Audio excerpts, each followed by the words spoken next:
absoluta oscuridad es cuando puede volver otra vez la luz.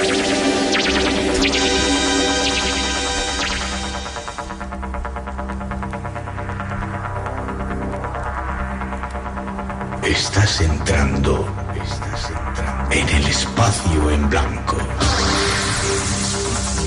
Una puerta a nuevas dimensiones de la existencia. Una nueva perspectiva sobre la realidad. Espacio en blanco.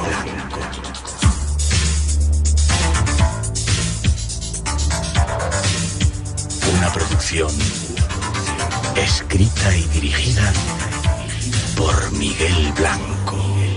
Muchos misterios, como os decía, tras esa introducción os vamos dando algunos datos.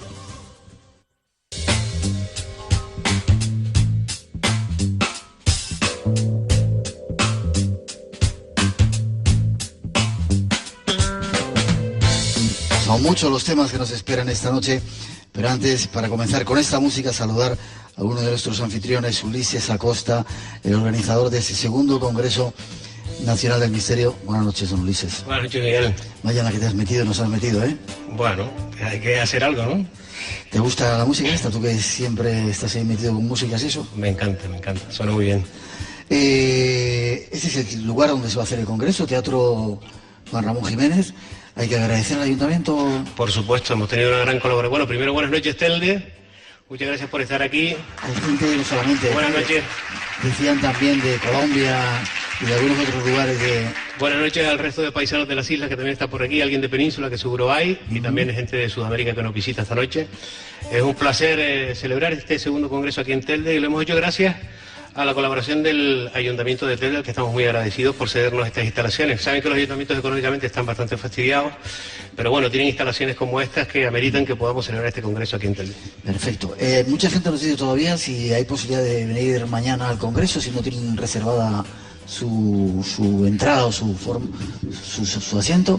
Sí, por supuesto que sí. ¿Todavía hay tiempo para venir mañana? Sí, aún nos quedan asientos libres, o sea que mañana a partir de las 8:30 de la mañana pueden inscribirse si lo desean. ¿Dirección? Aquí mismo, en el Teatro Juan Ramón Jiménez de Telde, es muy fácil, todo el mundo lo conoce. Vale. No te voy a dejar mucho tiempo porque tenemos al grupo, ¿cómo lo llamas tú? Es que yo aquí soy el menos importante de todos, yo no soy nadie. Señores? Estos son el Comando San Borondón. O sea, imaginen ustedes la mezcla de 3 chicharreros y un canarión, lo que podrá salir de aquí, pero sí les tengo que decir que son los tipos que más saben probablemente de misterio aquí en Canarias. Yo creo que esta noche aquí el que menos tiene que hablar soy yo, son ellos los importantes y a disfrutar de ellos. ¿Forma de contacto con la información del Congreso? Ahora mismo, a estas alturas ya en el teléfono móvil, 687-798-849. Decimos a nuestros oyentes que tomen nota de ese teléfono esta noche, 687-798-849, porque igual hay alguna sorpresa. Ulises, gracias por tu forma de ser, por el trabajo que has hecho, por traernos a Canarias y por liarnos para este segundo Congreso Nacional del Misterio, que habrá muchos más. No, yo tengo que dar las gracias a todos los ponentes, principalmente porque sin ellos no sería posible, y evidentemente a todos los asistentes, porque no podríamos hacerlo si no tuviéramos el público que lo quisiera ver. Y creo que el misterio va a rodear todo este Congreso y esta noche también va a haber mucho aquí en el Espacio en Blanco. Sí, seguro que sí. Muchas gracias. Te vemos mañana. En todo el mundo existen personas que afirman haber contactado. Asómate al abismo de lo desconocido. Iremos hasta Wall Street para descubrir que allí también... Conoce otras realidades. Viajaremos por el mundo de la mente para... Cruza la frontera de la lógica. Los estados alterados de conciencia. Espacio en Blanco con Miguel Blanco. Ese oscuro mundo donde el diablo... Radio Nacional.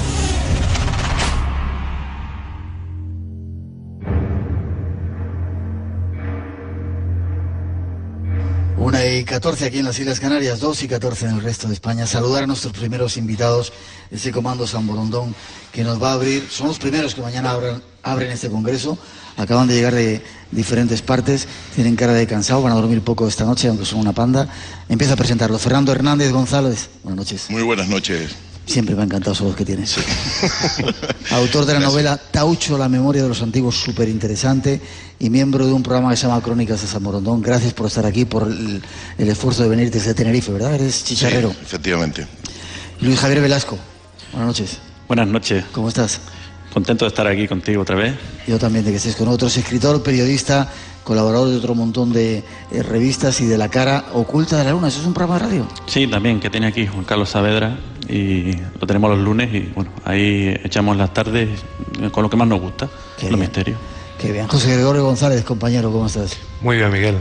Escritor, autor de Canarias, Territorio del Misterio, miembro del programa Crónicas de San Borondón y alguien que, bueno, como casi todos vosotros, que ha heredado la secuencia o la secuela de Paco Padrón y seguís sembrando el misterio, divulgándolo, dándolo a conocer a toda la gente. Gracias por hacerlo, gracias por estar en el programa. Gracias, Miguel, por la invitación y gracias a Ulises por liarnos a todos en esta aventura. Juan Carromero, escritor, periodista, autor de un libro que tengo por aquí que se llama Catástrofe 77, el viaje interrumpido que pone los pelos de punta, director del programa Ángulo 13, columnista del Diario de Avisos. Buenas noches, ¿cómo estás? Buenas noches, Miguel. ¿A quién me has dicho que te pareces? ¿A quién? No sé. A Juanca Romero. A mí, pues no, esa es ¿A la novedad. ¿A Ben Affleck? No, ¿a quién? Ya me lo dirán ahora. Sí. Estoy intentando leerle los labios. Ahora ya me lo dirán. Estos señores van a abrir, como digo, mañana el Congreso. Son parte de los más importantes investigadores que hay aquí. Yo quiero que comencéis a contarnos historias porque tenemos una agenda muy apretada esta noche. Tras esa introducción nos vamos a hablar de uno de los pueblos más misteriosos y menos conocidos, yo creo, de esta parte del planeta.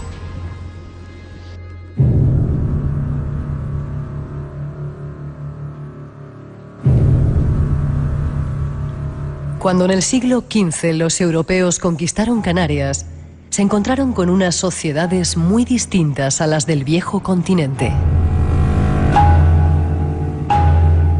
Su cultura material era neolítica, su economía pastoril y su idioma el amasigue.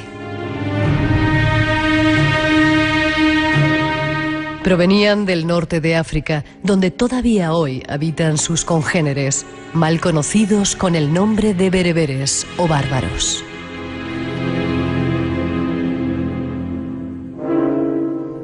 Los guanches isleños creían en la vida después de la muerte, y en islas como Tenerife y Gran Canaria embalsamaban a los difuntos de mayor rango. Los cuerpos recibían el nombre de xaxos, que significa enjuto, desecado, y a pesar del expolio al que fueron sometidos, todavía pueden contemplarse en varios museos del archipiélago.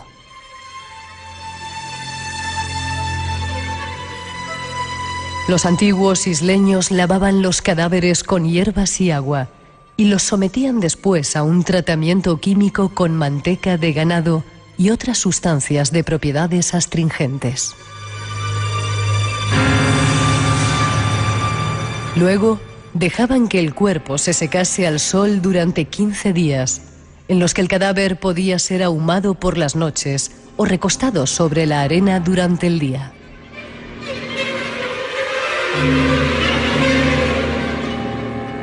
Transcurridos los 15 días de secado, envolvían el cuerpo enjuto con pieles de cabra, cuyo número variaba en función de la posición social del difunto.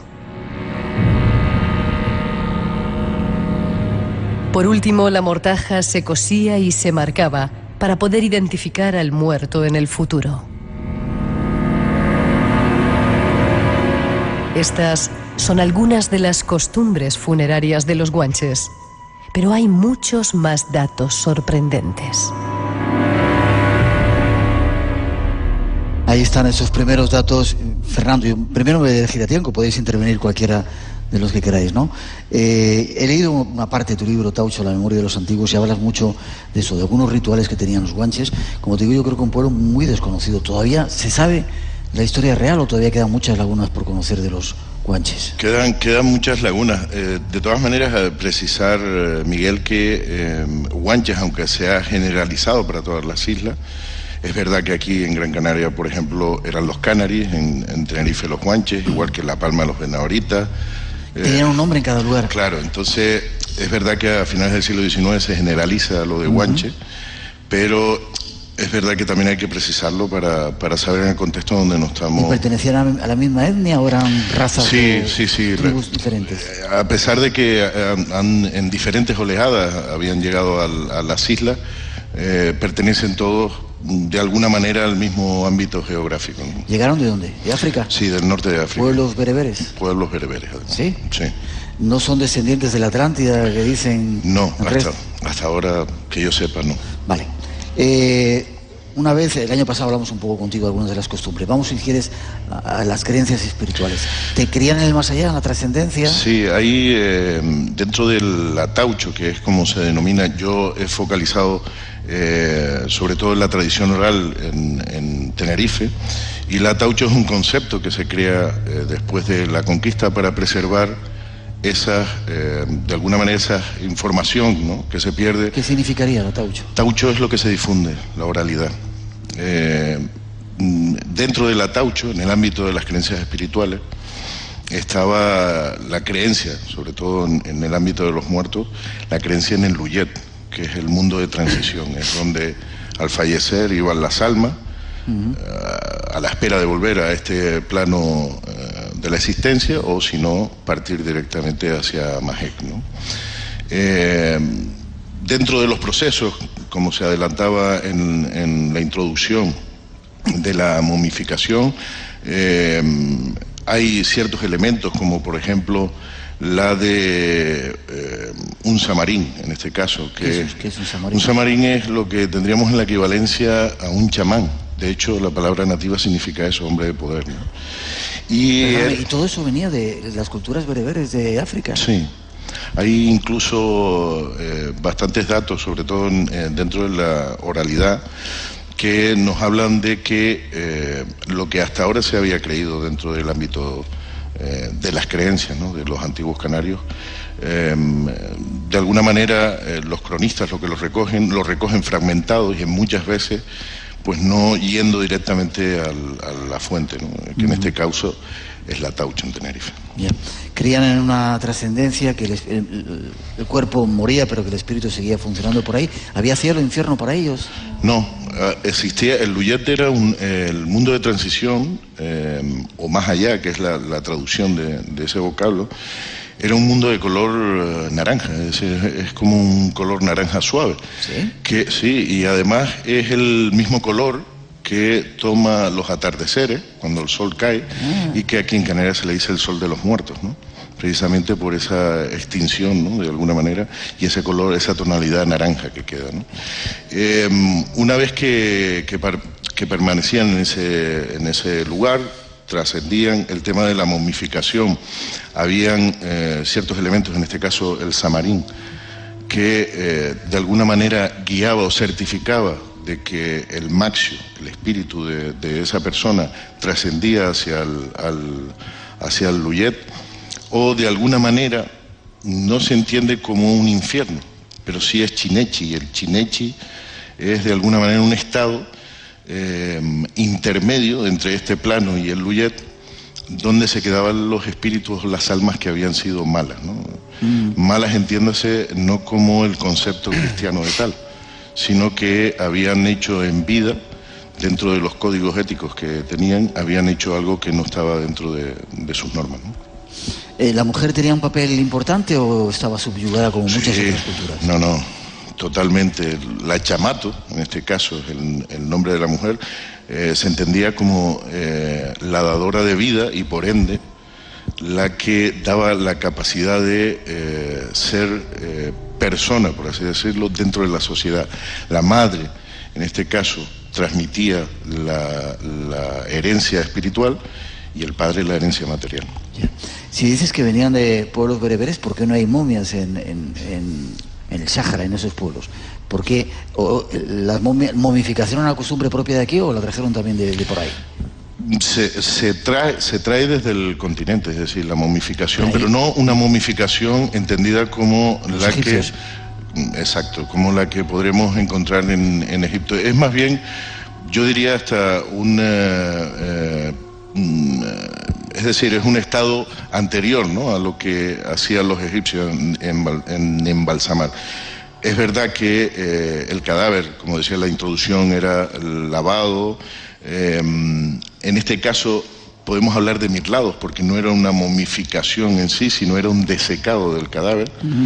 En esos días, cuando alguien fallecía, se hacía una hoguera delante de la puerta del lauchón, en este caso del fallecido, y venían unas personas que se llamaban iboibo, que son los apartados, es decir, de alguna manera las personas que trataban con los cadáveres, se llevaban el cuerpo.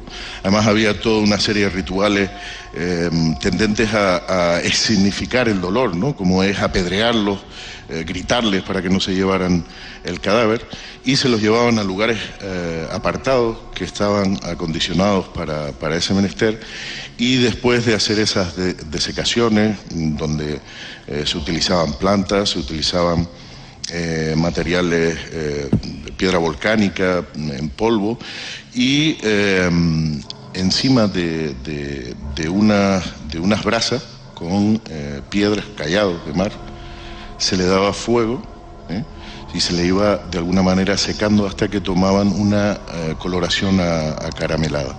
Posteriormente, como decía también la introducción, dependiendo del rango del difunto, se le ponían pieles para ya posteriormente llevarlos a esas necrópolis donde descansarían. ¿Cómo eran las necrópolis? ¿Eran cuevas? Sí, eran en cuevas que tenían una orientación. Durante casi una luna permanecía este Samarín de alguna manera influyendo influyendo a través del Maxio para que tomara el camino del Luyet.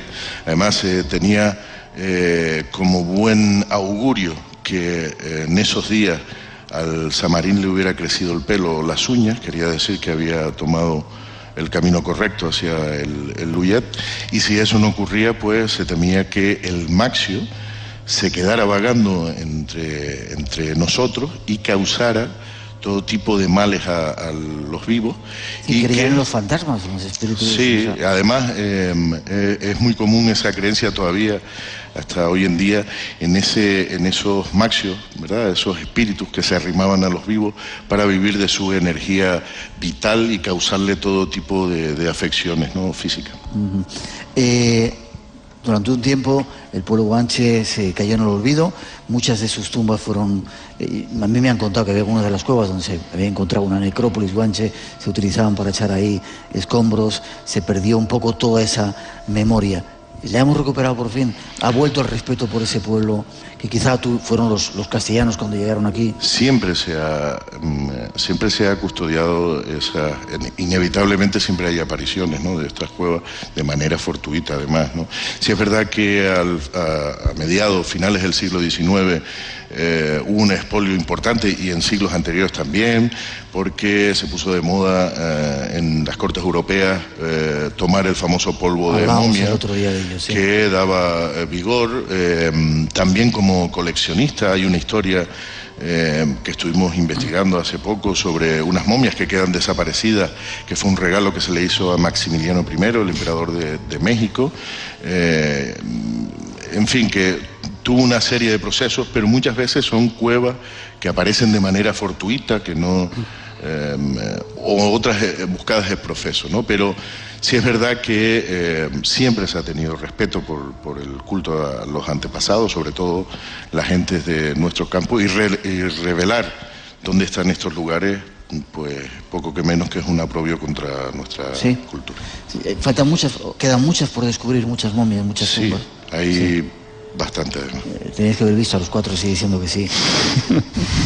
A mí me contaron una vez estando por cierto sitio donde había una, y afortunadamente está protegida. 1:29, 2:29, qué raro se de cambiar la hora desde aquí. 1:29 en las Islas Canarias, 2:29 en el resto de España. Esto es El Espacio en Blanco. Estamos haciendo un programa especial desde Telde, la ciudad, dicen, de las brujas y de los misterios. Tras esa introducción seguimos.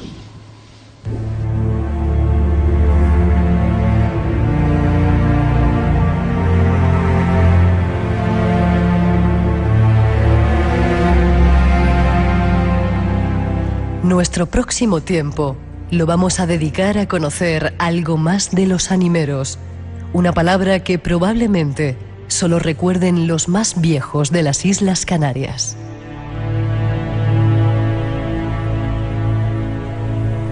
El animero fue hace décadas una figura relevante en la cultura canaria. Su espiritualidad está relacionada con formas de culto y creencias religiosas de los antiguos canarios anteriores al cristianismo, y se podría considerar una fusión entre las creencias nativas y las figuras cristianas.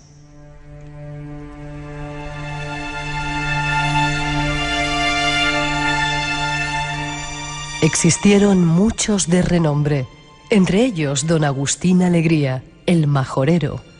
Él fue el último de los animeros que hasta hace medio siglo poblaban las Islas Afortunadas.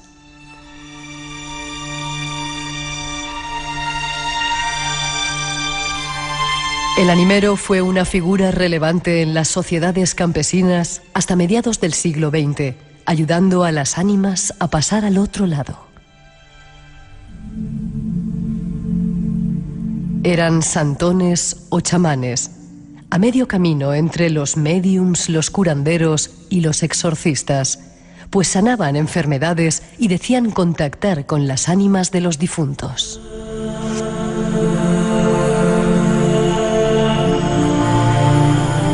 El animero adquiría sus dotes naturales según el saber popular en el vientre materno, donde podía preverse si se le escuchaba llorar en la barriga de su madre, y poseía el conocimiento de plantas con poderes curativos.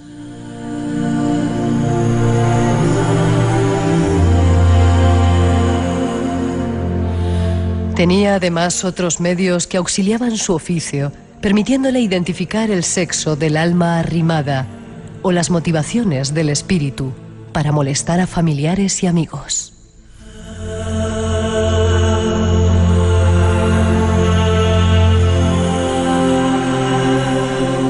Una nueva figura se acerca a nuestro programa, el animero. Conozcamos algo más de su persona y oficio. Se ha gustado la introducción que os veía sentir. Yo nunca había oído hablar del animero como personaje, ni había oído esa palabra. Lo hemos explicado aquí un poquito. ¿Todavía sigue habiendo animeros en Canarias? Hombre, como tales no, hay personas que hacen los curanderos, evidentemente, que trabajan con plantas, trabajan después también las santiguadoras o santiguadores que abundan en las islas, que trabajan con el poder de la palabra y la oración, pero como el animero, digamos que compende todos esos conocimientos, el de las plantas, el de curar con las plantas, el poder de la oración, y yo creo que la parte más importante es la de poder, en este caso, intermediar entre los espíritus y los que están en este otro lado, ¿no? Entre los vivos. Una especie de medium como Marilyn Rosner o algo así. Sí, además, bueno, ahora el compañero José Gregorio, además que estuvimos inmersos en una de esas investigaciones apasionantes donde descubrimos incluso uno de, podríamos llamarlo incluso teléfono sí, para hablar con esos espíritus, ¿no? ¿Sí? Es una historia curiosa, sí. Hombre, el animero es uno de esos personajes tremendamente respetados, considerado sagrado y además en determinados momentos con la Inquisición muy activa, de los más perseguidos, ¿no? por el tipo de prácticas, por lo que era capaz de generar en las sociedades, la confianza que depositaban.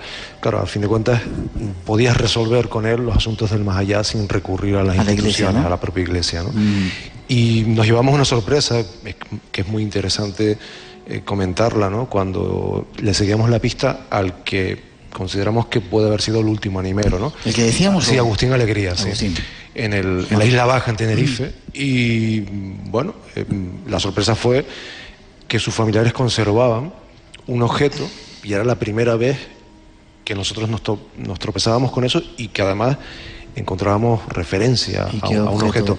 Un objeto circular, una especie de chapa, de sombrerillo, que se colocaba en la coronilla en los momentos en los que entraba en comunicación, en esa especie de trance, ¿no? Que le permitía hablar, negociar con los espíritus, librar, curar a las personas que parecían estar afectadas del alma arrimada, ¿no? Ese objeto estaba hecho de latón, tenía unos determinados símbolos, y tanto las medidas como el material como los símbolos habían sido transmitidos por los propios espíritus al animero, y este animero había acudido a un latonero para que le hiciese esa pieza, ¿no? Era una especie de, bueno, no se nos ocurría un símil mejor que el de un teléfono para hablar con el más allá, ¿no? Una pieza, un auténtico talismán que la familia conservaba como un objeto del ser querido, pero sin darle la relevancia o la importancia que a lo mejor nosotros con el prisma del misterio pues le dimos, ¿no? Que sentimos una fascinación absoluta por ese objeto y sinceramente nos vimos tentados a colocarnos el teléfono a ver si sucedía algo, ¿no? Ya no hay animeros. Hombre, como tal, por lo menos. Como tal, no. De hecho, aquí en Gran Canaria también le hemos estado siguiendo la pista a una señora que vivía en Artenara y ejercía, porque si bien es verdad que en Tenerife, en ciertas partes, el oficio de animero, en este caso, que entroncaba con ese samarín que decimos antes de los antiguos, digamos que de esas creencias nativas nace el animero, porque el samarín también tenía esas funciones, ¿no? La de desarrimar esos maxios, esos espíritus que nos afectaban, ¿no? Si bien es verdad que en Tenerife ese oficio lo ejercían los hombres, aquí en Gran Canaria en mayor proporción lo ejercían mujeres. Y en el caso de Artenara existía una señora, además, que nos comentaba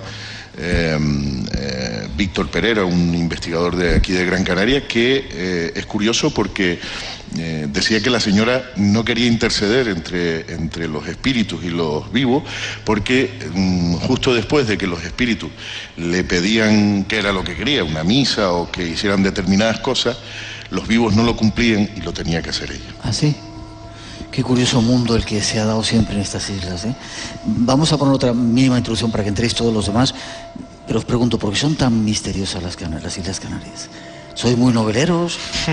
Supongo que un poco de todo, ¿no? ¿Noveleros sois? Sí, yo creo que hay, creo que hay un poco de todo, pero también arrastramos una historia mitológica muy potente, ¿no? Antes de figurar en el mapa y ser descritos y haber sido dibujados, ya existíamos, ¿no? En los mitos antiguos, y creo que esa herencia de la cultura clásica, de determinados mitos, Atlántida, las Hespérides, se incorpora, ¿no? Cuando las islas son descubiertas a un territorio que inicialmente se describe como fascinante, como muy, desde el punto de vista natural, como de mucha abundancia, con un árbol en una isla que da agua, como es el caso de Garoé, con criaturas que aparecen monstruosas varadas en las playas. Finalmente, pues probablemente eran cachalotes, ballenas. Claro, es decir, a medida que se van incorporando nuestras islas a la historia del mundo, de Europa, se van poniendo y dándole protagonismo a aspectos que también parecen mágicos, ¿no? Y ya, cuando ya se colonizan, están habitadas, conocemos una cultura como la guanche, con un montón de elementos que enriquecen aún más esto, ¿no? Os pido un poquito de paciencia, vamos a poner una introducción. Tenemos un montón de invitados, está esperando Ricard Bru, Eric Fratini, lo tenemos por ahí, está Pedro Amorós, hay una sorpresa de magia que va a ocurrir esta noche, así que os pido brevedad. Tras esa introducción nos vamos a algunos misterios de Canarias. A mí me interesa mucho que me cuentes lo que está pasando, o lo que pasó en esas pistas del aeropuerto de los Rodeos. Tras esa introducción, 1:38, 2:38 en las Islas Canarias. ¿Estáis a gusto? Vale, pues seguimos.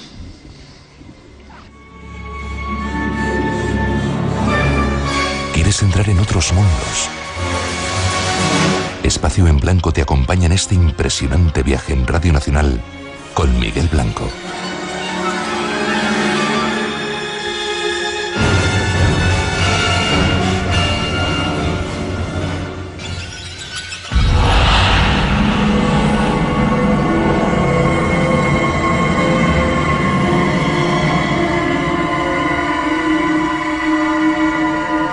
Canarias se ha convertido en uno de los centros del misterio de nuestro planeta.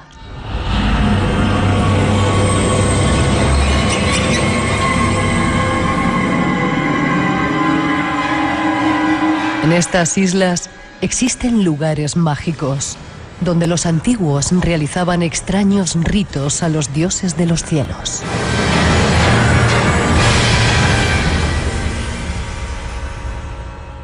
Existen playas donde los ovnis aparecen ante la mirada atónita de los testigos.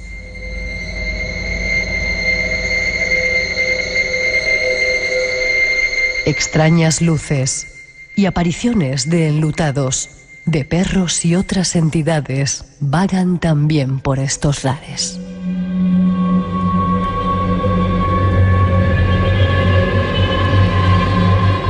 Muchos más misterios desconocidos jalonan las tierras de estas islas afortunadas.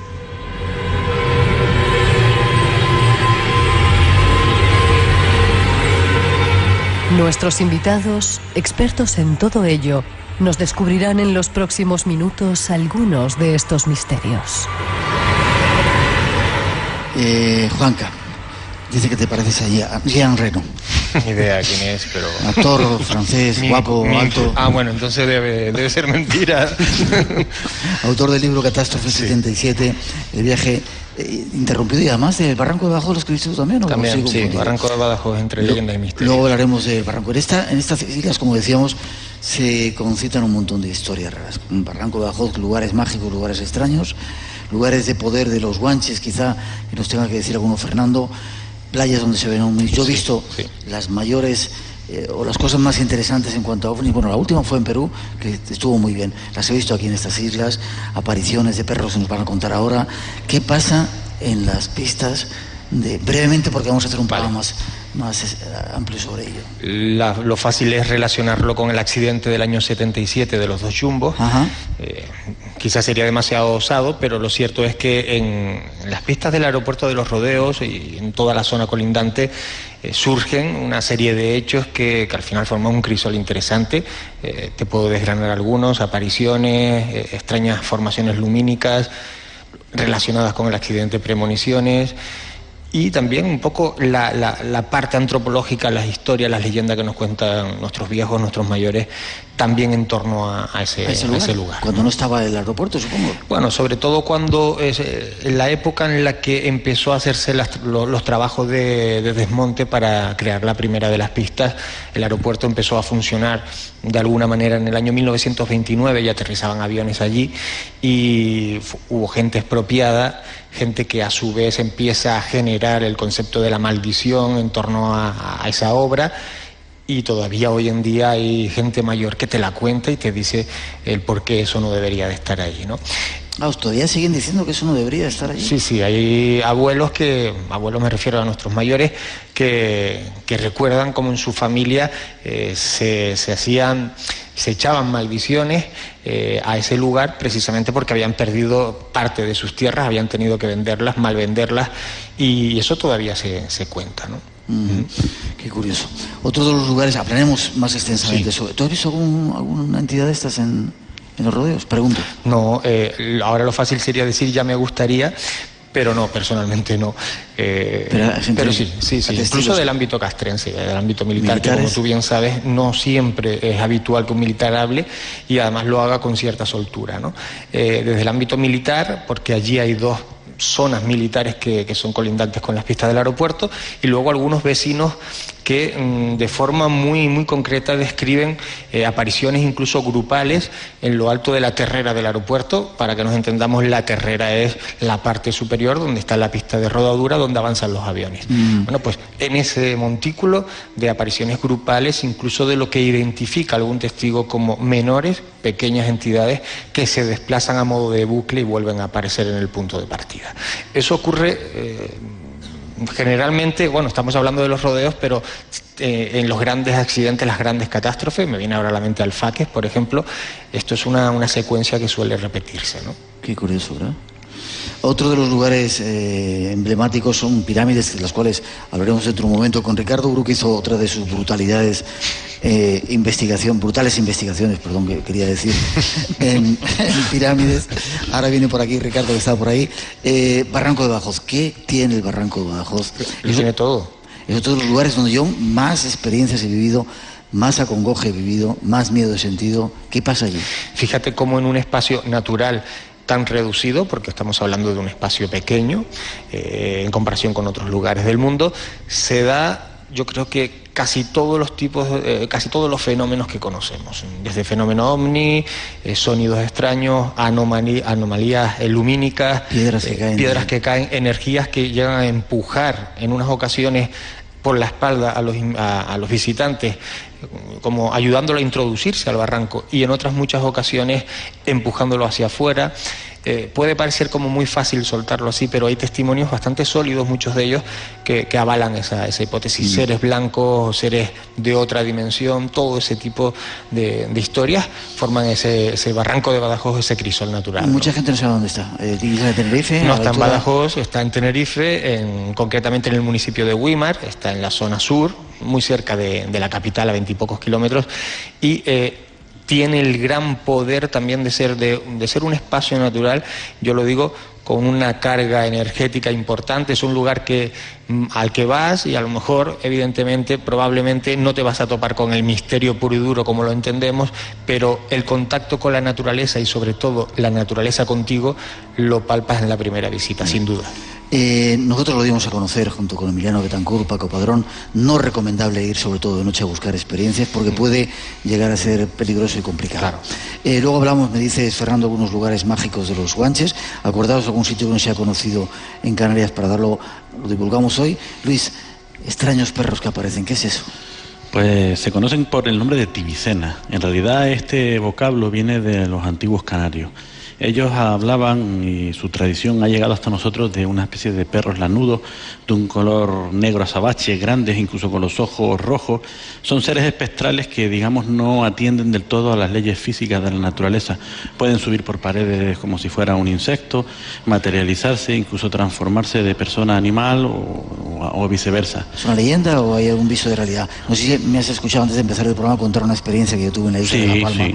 ¿Podía haber sido eso? Sí, mira, además, eso fue en La Caldera, ¿verdad? La Caldera de Taburiente. Hace poco llegó a mí un testimonio que no he divulgado todavía, de una persona que trabajaba como técnico forestal en La Caldera de Taburiente.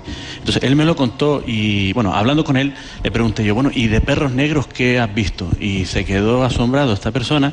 ¿Y cómo sabes que he visto perros negros? Dijo, no lo sé, es que por el entorno y lo que me estás contando, seguro, pues sí, lo he visto 2 veces. ¿En La Caldera? En La Caldera, 2 veces. Pero este caso me resulta brillante respecto a muchos otros, porque ya llevaba años rumiando si acaso el fenómeno tibicena o estos perros espectrales no fuera un hecho netamente humano. Es una mente humana que observa un fenómeno. Pero claro, en esta ocasión iba acompañado de caballerizas, llevaba unos asnos, y los asnos ven mucho mejor en la oscuridad que el ser humano. De hecho, cuando se hacía de noche, los asnos eran los que lo conducían a la casa forestal donde estaba. En una ocasión, en la primera vez que lo vio, digamos, los 2 asnos se pararon en seco y empezaron a vibrar. Cuando los asnos son unos animales muy prácticos, que cuando ven un peligro o un perro dan media vuelta y rehuyen siempre el combate, si no es en última instancia. Cuando esta persona ve que los 2 asnos se quedan clavados y temblando, mirando para el frente, cuando mira para adelante, descubre un perro negro. Bueno, se quedó ahí helado hasta que el perro se desmaterializó y aquello siguió. En una segunda ocasión, pasado el tiempo, él fue el primero que vio al perro, al tibicena, antes que los asnos. Pasó casi similar, pero en esta ocasión él se había confundido de camino y si no llega a ser porque ve al tibicena, posiblemente se hubiera despeñado porque iba tan cansado que iba medio dormido. Y los asnos, como lo llevaba detrás, pues no podía haber advertido eso. En este caso tenemos otra connotación curiosa, que el tibicena podría hablarse o especular de que en este caso, digamos, fue una especie de aviso. Pero lo cierto es que a mí me resultó, como ya he comentado, muy valioso, porque el asno o los asnos vieron antes que él el fenómeno. Luego ya rompemos esa especie de membrana inquebrantable de si es un aspecto mental humano. Entonces el animal puede ser algo objetivo.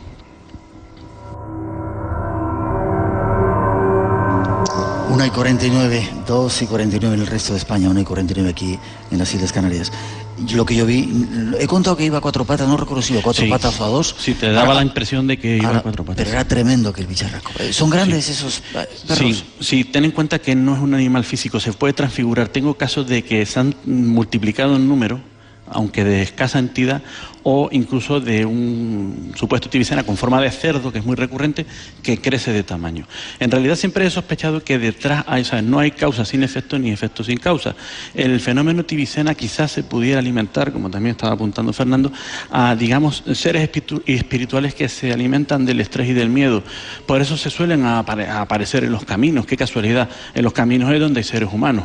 Pero claro, se ponen con ese aspecto aterrador pescador, seguramente buscando, digamos, generar ese sufrimiento del que posiblemente se alimentara. En tu experiencia particular, entroncaría con esta dinámica que estoy hablando.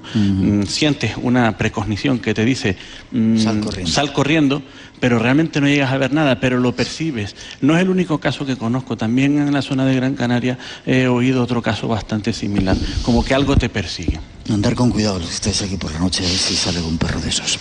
Luz de Mafasca, ¿teníais, José Gregorio, una última experiencia? Sí, ahí, hombre, ese es breve, si puedes, uno de los grandes misterios de Canarias, de los grandes símbolos, de los grandes titulares, es esa luz, ¿no? Una luz popular, de luz pequeña luminaria, con un comportamiento aparentemente inteligente y con cientos de testigos en Fuerteventura, en Antigua, en Betancuria, pero prácticamente extendiéndose a la totalidad del territorio y saltando incluso a Lanzarote. Bueno, pues lo interesante de este asunto, llevamos tiempo anhelando generar una dinámica de investigación en la isla que permita generar un apagón pero voluntario para, bueno, sacar las cámaras y a ver si la luz sigue por ahí, pero nosotros hemos perdido la capacidad o la luz ambiental, digamos, que difumina la luz, la luminosidad de la luz de Mafasca.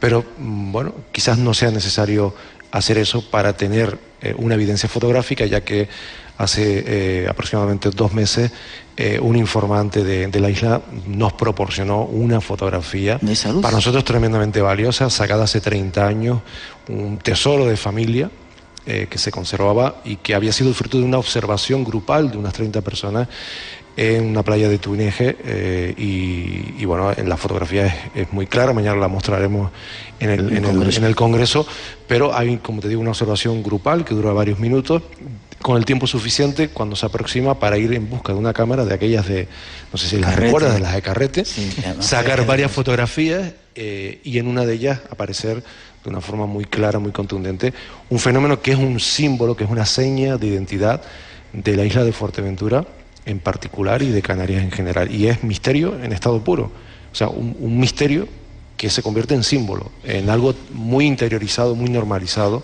en la sociedad de la isla. Qué curiosos. Vamos casi a dejar que os vayáis, porque dices mañana, dentro de unas cuantas horas estáis aquí, sí, abriendo vosotros el Congreso. 1:52, 2:52 en las Islas Canarias. Viene Ricardo Duro a contarnos una historia. Espacio en blanco. Mucho más de lo que puedas imaginar, con Miguel Blanco.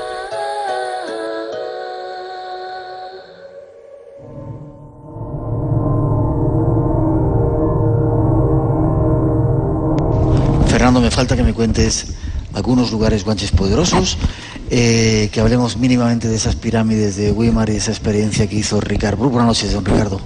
Buenas noches, don Miguel. ¿No ibas a gritar? No, por favor, que nos asusta. No, yo decía que un grito, aquello del grito, ¿no? A ver, bueno, más o menos, pero más fuerte. Mañana lo hacemos en el Congreso. Sí. Llega desde Gerona uno de los... A mí no me gusta llamarte parapsicólogo porque critico a los parapsicólogos. Vaya. ¿Eres parapsicólogo? No sé, hoy sí. O sea, esto va cambiando. Vale, hoy es parapsicólogo. Uno de... hipnólogo, tiene en su haber un récord Guinness en la cantidad de gente que ha hipnotizado, compañeros desde hace muchos años, experto en todas estas historias. Sí. Déjame que hable Fernando, nos cuente 4 casas, sí. 2 lugares, 3 lugares desconocidos por lo menos para los peninsulares, seguramente para muchos canarios, porque qué poco sabe la gente de aquí, de los guanches. Ahí en Gran Canaria, bueno, y los amigos canarios que hay aquí seguros que lo saben. Para mí hay 2 muy especiales aquí en la isla, que es Ventaiga y Umiaga, ¿no? Que creo que son 2 focos energéticos y además dentro del ámbito espiritual de los antiguos importantísimos. Ventaiga, ¿no? Y Umiaga. En Tenerife son más desconocidos porque en Gran Canaria de alguna manera la cultura material es, por así decirlo, más grandiosa, entre comillas, o más visible. Pero en Tenerife hay varios, no sé, recuerdo ahora el Samarín, hay el Samara, donde estaban las mujeres sagradas, las maguadas, arimaguadas, que estaban en esos lugares. Y después, bueno, hay muchos de ellos.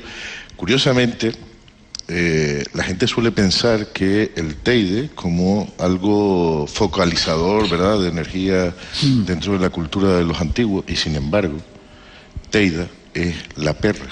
La perra. O la mujer del ogro, la ogresa. ¿Sí? Es decir, focalización del mal, donde vivía o donde moraba Guayota, ¿no? Con lo cual, esa historia que se le ha dado o que se ha hablado, ¿no? de ser un lugar dentro, ¿no? de estas energías, sin embargo para los antiguos no era así. Ya. Os tenía casi que despedir, pero yo sé que Ricard Bru se va 3 minutos y seguimos 2 minutos después de las noticias, si os parece. Pirámides de Weimar. Yo contaba la historia que nuevamente el Espacio en Blanco, el equipo del Espacio en Blanco tuvo la culpa, entre comillas, con Emiliano Betancourt y otros cuantos investigadores de dar a conocer ese lugar. Aquí se decía, de hecho, cuando algunos periodistas nos han estado preguntando estos días acerca del misterio, yo decía pirámides, y decían, pero hay pirámides en Canarias, en las Islas Canarias hay pirámides. Lo defendimos nosotros cuando lo vimos con Emiliano Betancourt. La gente de la universidad decían que eran amontonamientos de piedras de los magos son los agricultores de la zona.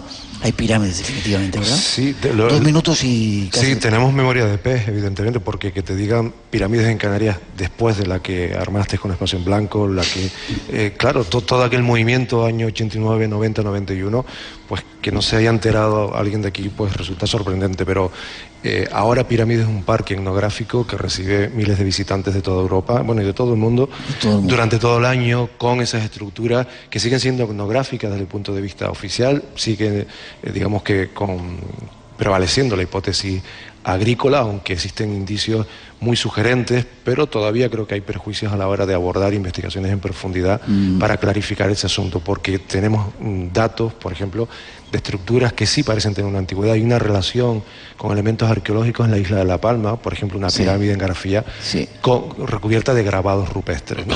Y eso sí está atestiguado, estamos hablando años 30, 40 del siglo pasado. Juanca, antes, ¿me permitís? Cambia un poco el orden. ¿Un lugar diferente que no conozcamos en Canarias en 30 segundos? Bueno, que no conozcamos o no hayamos sido capaces de divulgarlo correctamente, lo conocerás, Punta del Hidalgo. La orografía de Punta del Hidalgo también impide a que vaya mucha gente, que se indague más, pero es un punto caliente sin lugar a dudas. Hablo de Tenerife. De los lugares donde más luces ovnis se pueden aparecer allí. Desde debajo del agua incluso, ¿no? Luces que salen del agua y se introducen, penetran en la piedra, en la pared del acantilado, ¿no? ¿Cómo se llaman aquellas dos rocas? ¿Dos hermanos? Los hermanos, el Roque de los Hermanos.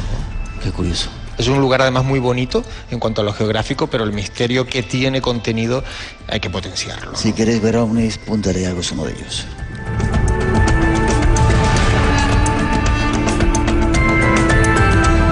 Tenemos que hacer una mínima pausa, llegan las noticias a las 3, las 2 en las Islas Canarias en este caso. Nuestros compañeros se van a quedar por aquí, enseguida nos comenta Ricard Bru lo que hizo en esas pirámides. Viene Eric Fratini con su último libro a contarnos otro que está peleón, metiéndose con todo el mundo. Pedro Amorós nos va a traer algunas historias de casas encantadas y mucho más todavía en ese Espacio en Blanco de hoy. No os vayáis, tenemos mucho que contaros, programa especial desde el Teatro Juan Ramón Jiménez aquí en Telde, disfrutando de la compañía de los oyentes que no tenemos en Canarias. Están aquí y los podemos ver. Enseguida volvemos, no os vayáis.